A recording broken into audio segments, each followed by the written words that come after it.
Next, we have the pleasure of hearing from the executive director and a founder of the Center for Biological Diversity, one of the leading environmental organizations in this country. This person writes and lectures on the threats to and preservation of and relationships between cultural and biological diversity. After the 2016 election, he and the Center for Biological Diversity launched a countrywide tour, which I love the title of, called Earth to Trump Roadshow of Resistance. So let's show some love for Kieran Suckling. Come on up. I'm the executive director of an environmental group, and as I'm sure everyone knows here, Trump is a disaster for the environment. Just in the last few days, for example, he issued an executive order to initiate a process to strip protection from 1 billion acres of land and water that were put in place by past presidents going back to Clinton. He has revoked rules that formally made it illegal to dump coal mining waste into streams. He has approved the most dangerous pesticide in use today, one that is known to give brain damage to children. And I could go on and on. But what I'm mostly going to talk about tonight, though, is not environmental issues per se, but going more toward the authoritarian tendency, toward the fascist tendency with which he puts these in place. Because obviously, he's not the first president to harm the environment. And my group certainly sued the Obama administration many times over policies that we didn't like, just as we sued the Bush administration. With that, I will note, we have sued Trump every single week of his presidency so far.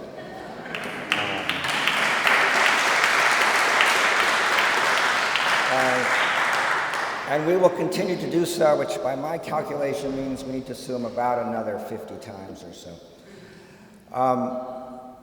But I want to talk about that authoritarian tendency because while we were forced to sue the Obama administration on many times over environmental issues, when the court order came down saying, Obama, this is wrong, you can't do that, the Obama administration would accept that order as the law of the land. He had a bad policy, but he did not have an authoritarian policy.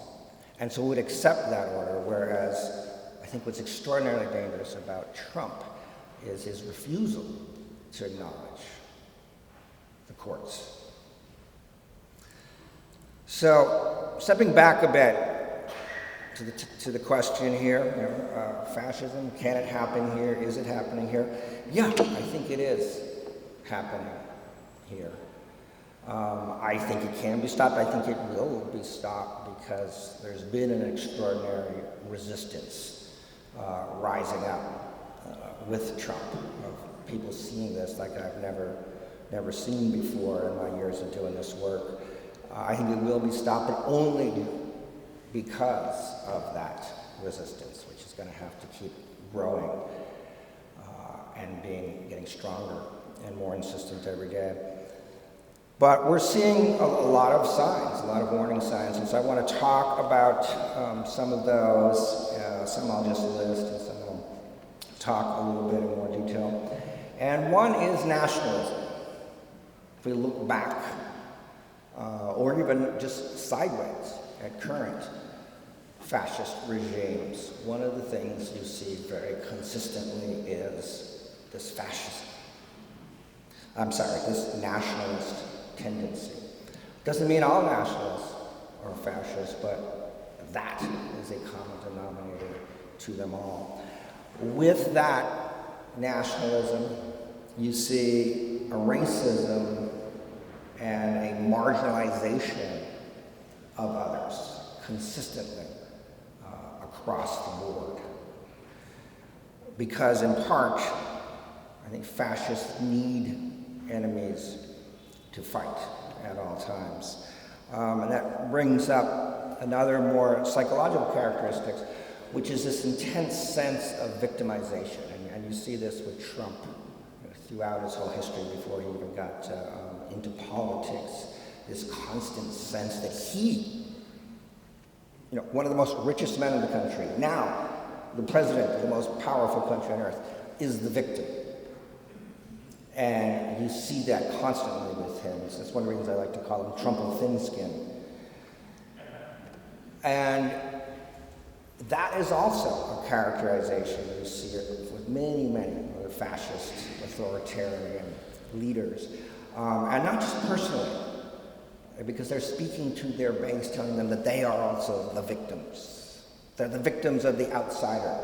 These people, who typically are the people with the least power possible, somehow they are threatening you, right? Somehow your life is existentially threatened by gay people. You are threatened by Jews. You're threatened by immigrants, the least powerful people in our entire nation. Right? So this constant sense of victimhood and fear and violence.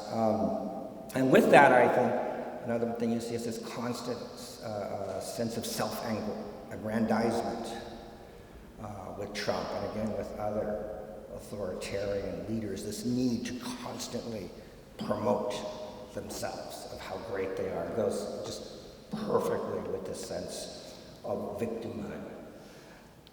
There's a convergence with industry, in the interests of industry. And this is a complicated one because it's not just industry overall, but picking and choosing industries and getting them on board with threats. And you see this with Trump. And industries now have learned early on, if you get on board with his agenda, he's going to promote you. If you don't, he's going to attack you and your stocks are going to decline. And so there's a real convergence of interest between authoritarian and industry that develops. There is an endorsement of violence. Endorsement of violence in all aspects of life. And so Trump himself, right, as a sexual predator, and someone through his public actions, right, has promoted that as acceptable at that level. In his election events running for president, encouraging people to violently attack people in the audience opposing him, inviting people to come and be violent at the inauguration, to launching Tomahawk missiles. This notion that violence is acceptable, normal in all facets of existence is a very deep authoritarian fascist tendency. And then the blatant lying that you see is also something we see across. And this is a very complex psychological thing, which I'm not even going to try to unravel entirely. But I'll say one thing about it. It's an exercise in power, right? To get up and say things that are just absolutely untrue in public, and then to keep insisting on them. One of the things that is an exercise in power. It's saying, I don't care what anyone else thinks. I don't care what the critics say. I have the power to stay with this and to stick with this. And I'm going to show you that by doing something so outrageous. And so, he will actually claim I have the biggest electoral margin victory in history over Clinton. Just any 6-year-old can go on the internet and show that's not true. But it's not that Trump exactly is wrong on this. It's that this is a demonstration of raw power. And so telling him he's wrong doesn't take away from that. In some ways, it feeds that machine. There's something really, I think, profound that all of us as resistors and media have to think about, which is that there is a way in which fact-checking him feeds that system, which is not to say you can't do it, but we have to think of how to do it differently, or maybe more importantly, how to combine it with something else other than fact-checking. And then finally, and most obviously, I suppose, is this concentration of absolute power in the executive, which is Trump, which is the very definition of fascism. And I want to talk about that more, and specifically this. It seems to me, if you're going to succeed in being a fascist, if you read the fascist manual, one of the things you'll realize quickly is you have to go to war with the media. You cannot be a fascist if you do not, because the media will expose you. It will object. And you cannot be a fascist unless you deal with that, unless you go to war. And of course, we've seen that with Trump for a long, long time now. I'm not going to go into detail because that's so obvious, but I'm sure you all remember him at one point even calling the media the enemy of the people. The sort of classic move. If you attack me, you attack the people. If you attack me, you attack the nation. I am not only the authority, I essentially am the symbol of society, of the nation. And so we've seen that, and we'll keep seeing this. And by the way, not just in his verbal statements, of course, but the media were attacked physically during his election. You may remember I forget what they call them now, but the little areas where the media were forced to sit in during his rallies. Extraordinary exercise of power over them, and also extraordinary weakness, frankly, of the reporters to go in them. Now, if you went outside them, you would be arrested, as some of them were. But so what?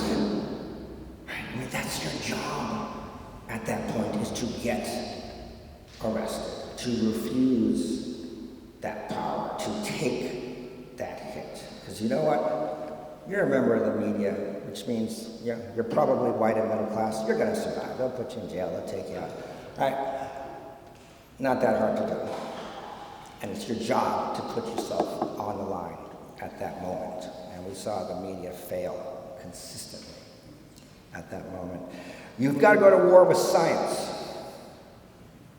if you're a fascist. Because if you have absolute authority, you get to say what's true. And that doesn't work very well if you've got a bunch of scientists running around collecting data and telling you other things that are true.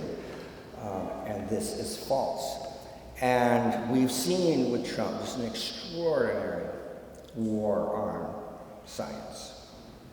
Not just in his denial of things we know are true, denying global warming and so forth, putting people in charge of these agencies who also think that, but literally removing thousands of web pages from government websites that are there to present the science that has been collected about human health, environmental health, history, everything.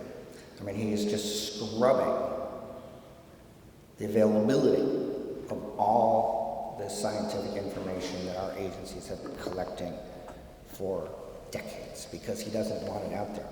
He, in one of his orders, told the federal agencies they no longer have to present data, for example, on animal welfare. Right now, there's sort of various laws, zoos, other people have to put out their reports every year. Just take those away, take all that data away.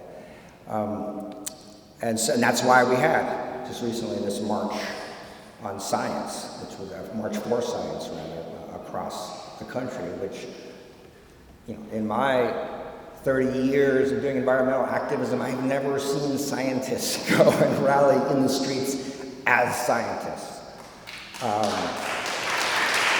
It was truly, on the one hand, you know, chilling that they needed to do that it's come to that. But on the other hand, really remarkable that they did do it. And not just here, all over the world. Scientists were marching in London against Trump.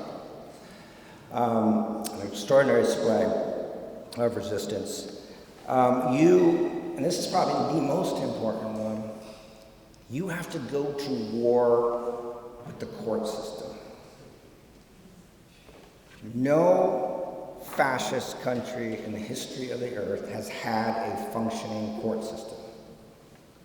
They're utterly incompatible. Because a fascist, by definition, is the law, and so cannot be held accountable to another law. And that's what the court system is all about. I want to go into a little more detail on this and read some things. First, maybe I'll give a slight little bit of background. I started the Center for Theological Diversity when I was going to graduate school at SUNY Stony Brook. And I was studying philosophy at that time, and I wasn't particularly interested in the law. I think my attitude was probably similar to many folks, which is, well, sort of probably a necessary evil, more or less. You know, if people were just good, we wouldn't need this court system. And so far, and I viewed it as a fairly overly rule-bound world. And then I got into environmentalism, and I quickly learned just how incredibly important the law is to justice and to social movements, how incredibly important it was to the civil rights movement. And, the way our government is structured, we've basically got three pillars. We've got Congress, which independently creates the law, can create whatever law that it wishes. It can't be made to do so by the president, for example. It can't be made to do so by the courts. It has the absolute power in that realm of making laws. Then you've got the presidency, the executive. And the executive needs to carry out the laws of the Congress, whether the executive likes them or not, but also has independent power. And then finally, you've got the courts. And one of the most important things the courts do is to judge whether the presidency, meaning the whole executive system through the agencies, whether they are violating the law or not. And they can also judge Congress to say, did a law that you created, is that in contradiction with the Constitution? Because that is the one limit to congressional laws. Congress cannot violate the Constitution, and the courts are the one realm that can decide that. And it's an incredibly important system, and in fact, there are groups of lawyers internationally all over the world who their whole work is to go into nations which are sort of developing democracies and try to help them build a functioning legal system, because they will never succeed in becoming a fully functional democracy unless they've got a working system. You can't have justice, finally, without a functioning legal system. And so I've grown to see how just incredibly important it is, and I think we're seeing that today more than ever with Trump's response to the law. So he was sued twice over executive orders on immigration, and twice those orders were struck down as illegal. And as I mentioned before, every president has various rules and laws, or various rules they put in place struck down. Every Congress has some laws that is created, also struck down as unconstitutional. But for the most part, they accept that. Whether they wanted it or not, whether they agree with it or not, they accept it as something they must comply with, because the judiciary under our system is a distinct and independent entity. So when Trump lost the first trial over immigration, this was the one brought by the city of Seattle and others, one of his spokesmen, Stephen Miller, went on TV to talk about it. And here's his description of what happened there, his response to that. He said, "Our opponents, comma, the media, and the whole world." So he begins right there with, again, attack the media. "Our opponents, the media, the whole world will soon see, as we begin further actions, that the powers of the president to protect our country are very substantial and will not be questioned," which is what the court just did. He said, "I want to say something very clearly, and this is going to be very disappointing to the people protesting the president." And I'll point out in my next one, the other thing you have to go to war with to be a fascist is civil dissent, and that comes in right here as well. "I want to say something very clearly, and this is going to be very disappointing to the people protesting the president. The president's powers here are beyond question." Okay, this is our president speaking. "The bottom line is the president's power in this area represent the apex of executive authority." And then, kind of really just cutting to the chase, he says, "The judiciary is not supreme.